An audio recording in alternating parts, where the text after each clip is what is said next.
You can look now. No more comma.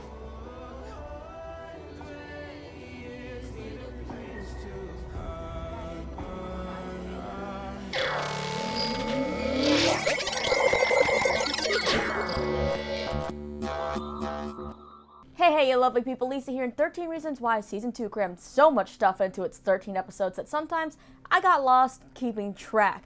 Sometimes you're also like, I ain't got time for that, and you don't want to sit through 13 plus hours of the show, but you still are curious enough to want to know what happened, and you don't even want to sit through a 20 plus minute recap video that I usually make. Well, I've got you covered, so let's see if we can break this season down in 5 minutes or less. Challenge accepted. Also, if you do want that more in-depth recap or one focusing more on the ending, I got both of those for you down in the description. Just click those links. Now, ready, set, go. Season 2 starts 5 months after Season 1, and Clay is dating Sky because, well, let's face it, boy has a type. They try to take things round home plate, but let's just say Clay strikes out 3 times and is out because he can't get his mind off Hannah, and, well, Sky has plenty of issues of her own and ends up going to live with her aunt and uncle after getting a handle on them. Cue sad Clay. The Bakers are in the midst of a divorce, but also decide to not settle and start the trial again since they're not about to sign an NDA and be silenced. Sorry, Liberty High. The trial being back on is what triggers Clay to thinking about Hannah again, so much so that she now appears to him as a ghost or a figment of his imagination, whatever you feel like calling it. Either way, Hannah still has time to poke fun at him, and no one seems to notice that Clay is talking to himself all the time.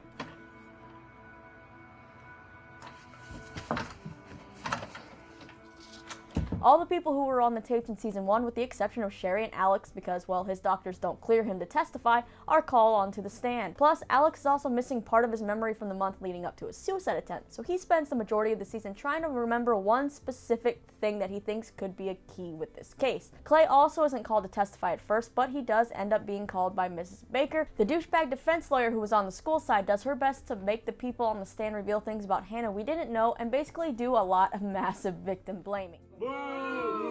Sorry guys, I think Xana shippers just overthrew Clana shippers this season. Of course, a lot of these reveals end up angering Clay, and he turns into a horse with blinders, deciding to just take justice into his own hands no matter what the cost, including finding a heroin-addicted Justin to get him to testify and anonymously releasing the tapes online. Oh, let's not forget when he stood outside Bryce's house with a gun. As the trial goes on, someone sends threatening notes to our characters, even vandalizing Tony's precious car. Don't you know you don't mess with a man's classic car, especially a man with anger issues? Clay also starts to get some Polaroids that show that the baseball team uses a clubhouse to party and assault women, so Hannah wasn't the only one. It turns out they were sent to him by Zach, and they think the Polaroids and Bryce's girlfriend's testimony will help them win the case. But Chloe ends up freezing on the stand and changing her testimony to cover for Bryce, while Nina, Jessica's friend who is also a survivor of sexual assault, steals and burns the box of Polaroids since she is on one of the pictures as well. Seriously, Nina? The whole box? Why, God, why?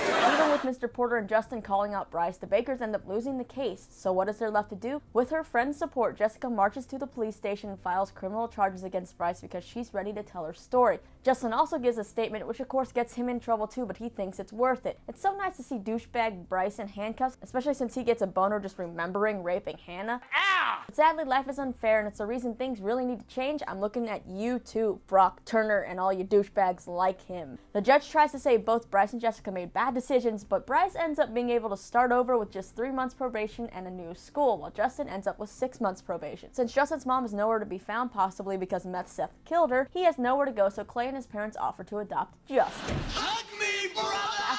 A month after the trial, the Bakers finally have a wake for Hannah, and Clay gets his closure and is able to let Hannah go. I love you.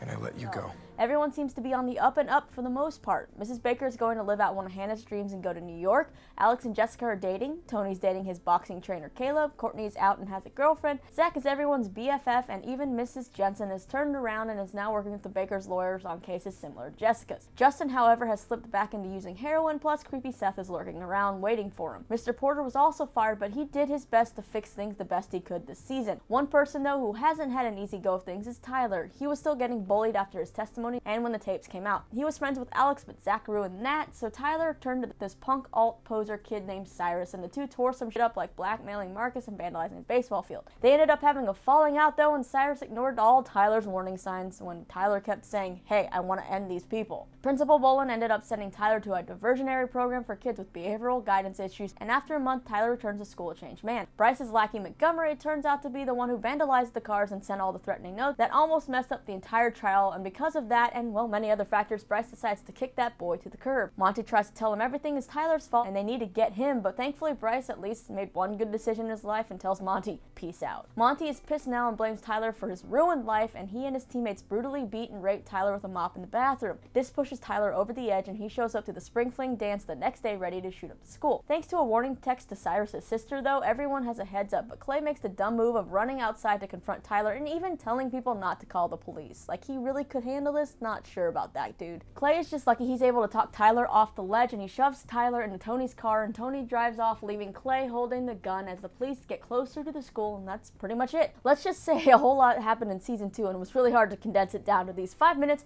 but I did my best to hit the main points. Obviously, there's some characters I didn't talk about, but there were some characters that didn't play as big a part in the season. Obviously, if you want to know more details about what happened with every character, you can check out that longer review down in the description, but that's your Cliff Notes version of season 2. Let me know in the comments what you thought of this season. Do you want to see a season 3? Then click over here for more of my 13 Reasons Why season 2 videos, including that longer recap, and subscribe if you like what you see. Hit that thumbs up, and yeah, my name's Lisa. Thanks for hanging out with me and listening to me talk real fast. Peace out.